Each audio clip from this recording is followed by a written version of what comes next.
సత్యసాయి జిల్లాలో సీఎం చంద్రబాబు పర్యటిస్తున్నారు. లైవ్ చూద్దాం.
పెన్షన్ల పంపిణీ కార్యక్రమంలో పాల్గొన్న సీఎం చంద్రబాబు ప్రస్తుతం ప్రజావేదిక పేదల సేవలో కార్యక్రమానికి హాజరైన దృశ్యాల్ని మనం చూస్తూ ఉన్నాం. ఏపీ వ్యాప్తంగా పెన్షన్ల పంపిణీ జోరుగా సాగుతోంది.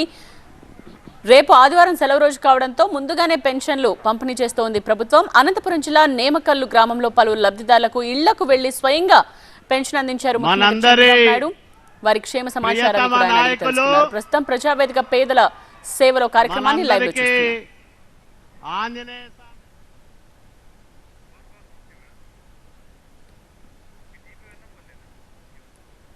అనంతపురం జిల్లాలో సీఎం చంద్రబాబు పర్యటిస్తూ ఉన్నారు. ముందుగా నేమకల్లుకు వెళ్లిన ఆయన అక్కడ పెన్షన్ల పంపిణీ కార్యక్రమంలో పాల్గొన్నారు. స్వయంగా ఇందిరమ్మ కాలనీలో నివాసం ఉంటున్న పాల్తూరు రుద్రమ్మ ఇంటికి వెళ్లి ఎన్టీఆర్ భరోసా పథకం కింద 4,000 రూపాయల వితంతు పెన్షన్ను ముఖ్యమంత్రి అందించారు. అనంతరం బోయ భాగ్యమ నివాసానికి వెళ్లి ఎన్టీఆర్ భరోసా పథకం కింద 15,000 రూపాయల వికలాంగుల పెన్షన్ను కూడా అందజేశారు.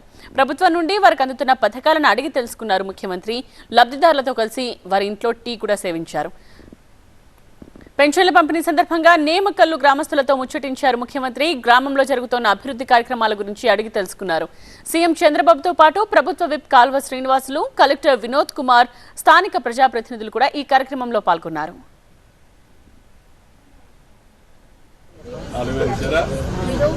ఇబ్బందులు పెట్టాలే కదా, ఏమైనా డబ్బులు తీసుకుంటారా కాదు, వాళ్ళు ఏమైనా కమిషన్ 4,000 ఇస్తారా, 100 ఏమైనా పట్టుకొని ఇస్తారా, కరెక్ట్గా ఇచ్చేస్తారా?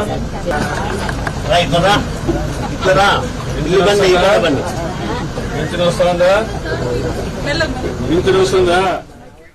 నేమకల్లు గ్రామస్తులతో సీఎం చంద్రబాబు కాసేపు మాట్లాడిన దృశ్యాల్ని కూడా మనం చూస్తున్నాం. వాళ్ళందరినీ కలిసి అందరితోనూ మాట్లాడుతూ పెన్షన్ సకాలంలో అందుతోందా, ఎవరైనా డబ్బు తీసుకుంటున్నారా, మొత్తం డబ్బులు ఇస్తున్నారా అంటూ ఆరా తీస్తున్న దృశ్యాల్ని కూడా మనం చూస్తూ ఉన్నాం. రుద్రమ్మ ఇంటికి వెళ్లిన చంద్రబాబు ఆ తర్వాత భాగ్యమ్మ అనే మహిళ ఇంటికి కూడా వెళ్లారు. స్వయంగా పెన్షన్ అందజేశారు. క్షేమ సమాచారాలని కూడా తెలుసుకున్నారు. ఇక కిరాణా షాప్కి కూడా వెళ్లారు ముఖ్యమంత్రి చంద్రబాబు. అక్కడ పరిస్థితులను అడిగి తెలుసుకున్న దృశ్యాల్ని కూడా మనం చూస్తూ ఉన్నాం. ఇక వృద్ధులతో కూడా కాసేపు మాట్లాడారు. పెన్షన్ ఎలా అందుతోంది, ఎవరైనా డబ్బు అడుగుతున్నారా పెన్షన్ ఇవ్వడానికి, సకాలంలో అందుతోందా లేదా, ఆరోగ్యం ఎలా ఉంది, ఈ ప్రశ్నలన్నీ కూడా వారితో అడిగి సమాచారం తెలుసుకున్న దృశ్యాల్ని మనం చూడొచ్చు.